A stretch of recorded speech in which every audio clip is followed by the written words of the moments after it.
cas, merci Pôle Énergie pour me donner l'opportunité de présenter cette offre. Alors, je suis François Ducornet, PDG de Volt, et donc je déploie cette offre de mesure avec la société InfoService représentée par Philippe Vattel et aussi membre du Pôle Énergie. Donc, cette offre de mesure, donc on va parler donc de la mise en place de comptage et de logiciels d'analyse des mesures énergétiques au sein d'une usine ou au sein d'un bâtiment tertiaire. Donc ces mesures visent donc à traquer le gaspillage énergétique. Alors ça, c'est des exemples et des grands chiffres par rapport aux économies réalisées par la mise en place de ces systèmes de mesure. Donc ça va être comment faire ces économies qui sont évaluées par l'ADEME entre 8 à 15% de la consommation d'un site. Ça va être par exemple par la diminution des consommations de veille, donc au niveau de machines, de moyens de production. Ça va être par l'identification de meilleures pratiques de production. Donc, on va pouvoir optimiser la consommation en choisissant par exemple de produire sur les machines les plus performantes.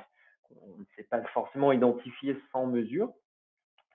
Un des aspects permettant des économies, c'est aussi de pouvoir maintenir des performances de production dans le temps. Par exemple, si on prend une presse dans la plasturgie, s'il y a une résistance qui vient à lâcher, on va avoir une anomalie dans la consommation d'énergie de la presse avec une alarme associée qui va permettre de prévenir l'équipe de maintenance d'un problème et donc aussi de prévenir euh, des, euh, des productions qui seraient ou des lots de produits qui ne seraient pas à la qualité escomptée. Donc, il y a un aspect purement énergétique, mais il y a aussi des aspects de maintenance et de qualité produit.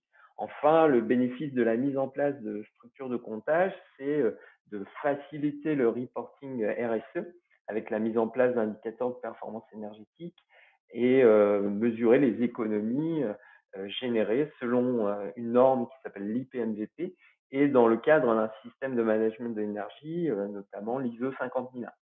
Donc on voit que les systèmes de mesure permettent des temps de retour entre 2 et 3 ans, encore une fois, selon l'ADEME.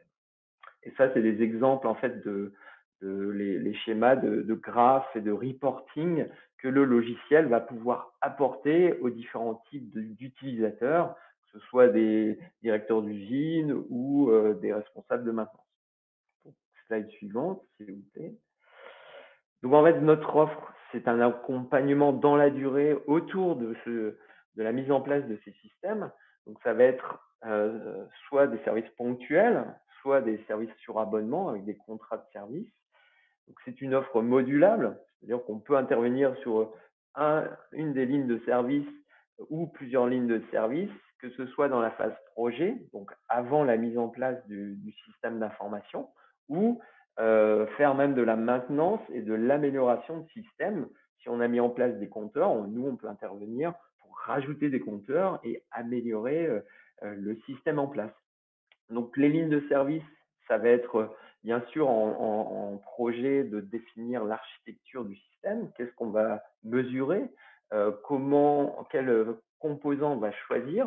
Donc, c'est ensuite fournir ces composants paramétrés et aider les électriciens. Donc, ça, c'est quelque chose que nous ne faisons pas. Nous n'installons pas directement les compteurs, mais en tout cas, on va aider les électriciens à faire ça. On va aider aussi les utilisateurs à paramétrer le logiciel et nous allons pouvoir aussi superviser la qualité des données générées. C'est un point clé dans notre offre. C'est pas faire uniquement du one shot, ça va être vraiment de vous accompagner dans la durée pour avoir une donnée de qualité et donc du reporting de qualité. Donc, la dernière slide. Nos références sont nationales, sont multiples, aussi bien dans l'industrie que dans le tertiaire. Par exemple, à Aperam à Iceberg, on aide Aperam à mesurer sa performance énergétique sur ces différentes lignes. Chez Microsoft, c'était plus un environnement tertiaire pour faire du reporting énergétique. Pourquoi maintenant? Il y a des réglementations, des critères tertiaires BAC, il y a l'augmentation du prix du kilowattheure. Et puis, pourquoi maintenant? Parce qu'il y a des aides importantes cette année pour financer ces investissements. voilà, avec la fiche C2E en place et l'aide exceptionnelle jusqu'au 31 décembre 2022 qui peut monter jusqu'à 50% du montant.